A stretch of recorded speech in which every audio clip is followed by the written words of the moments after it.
magluto tayo ng KBL. Ayan yung ating pata, tsaka buto-buto, tsaka yung ating sampalok. Siyempre hindi mawala yung ating langka, at tsaka yung ating kadyos. Yung kadyos natin, pakuluan natin to, sabay natin sa langka natin. O, nagpakulo na si mapakuking ng ating water para sabay-sabay natin. Hugasan ko muna yung ating baboy. O, pakuluan na natin yung ating buto-buto. Yung aking water, nilagyan ko ng patis para may lasa na. O, lagyan natin ng kadyos yan. O. Kadyos.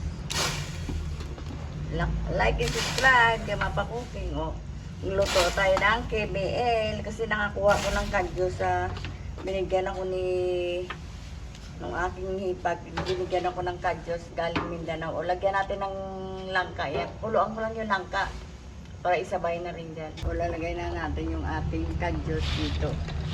Ayan. Halo natin sa pata yan. Tapos sa huli na natin lalagay yung ating langka.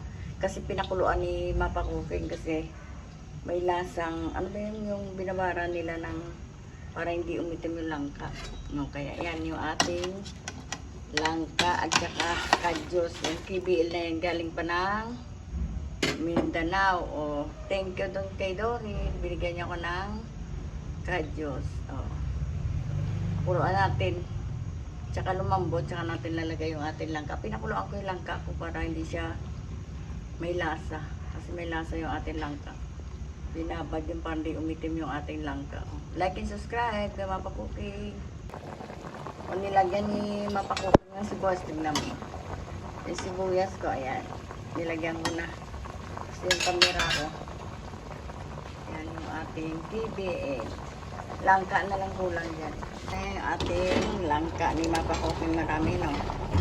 Yan yung ating sa KBL natin. Yung langka, kadyos at sampalok pa yan. O, at saka buto-buto. Lagyan natin na mamaya ng water.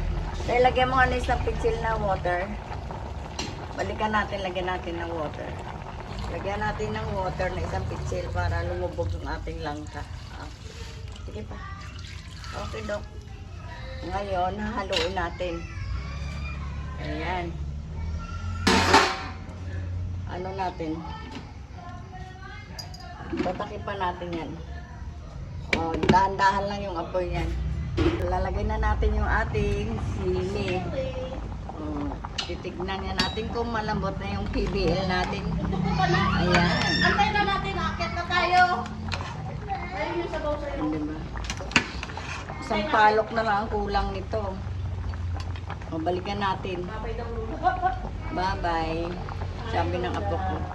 Bye-bye daw. Titikman nga ni mapakuking kung masarap na yung ating KBL na yan. Sarap, sarap. Pero maglalagay tayo ng asin. Maglalagay tayo ng asin. Pero okay na yan. Balikan na lang natin maya-maya. Paluto na rin, nalagyan na rin natin ng sampalok. Mamayang konti. Okay na yung ating KBL. Ayan, lagyan na natin ng sampalok. O. KBL ni mapakuking. Ayan. Okay na. Haluin na lang ni mapakuking. Okay na ito yung ating yung pata natin. Lusak na rin. Asan nga natin na apoy? Lagyan natin ng sili. Parang nilaga lang siya. Pero nilagyan natin ng sampalok. Ang kakaibahan lang dito, nilagyan natin ng kadyos. Pero may kadyos lang galing sa Mindanao. Tikman na ni mapakuking kung madamit na. Harap. Oh, like and subscribe kay mapakuking. Thank you for watching. Like and subscribe. Thank you for watching. Thank you sa nanonood. Thank you sa nag-subscribe.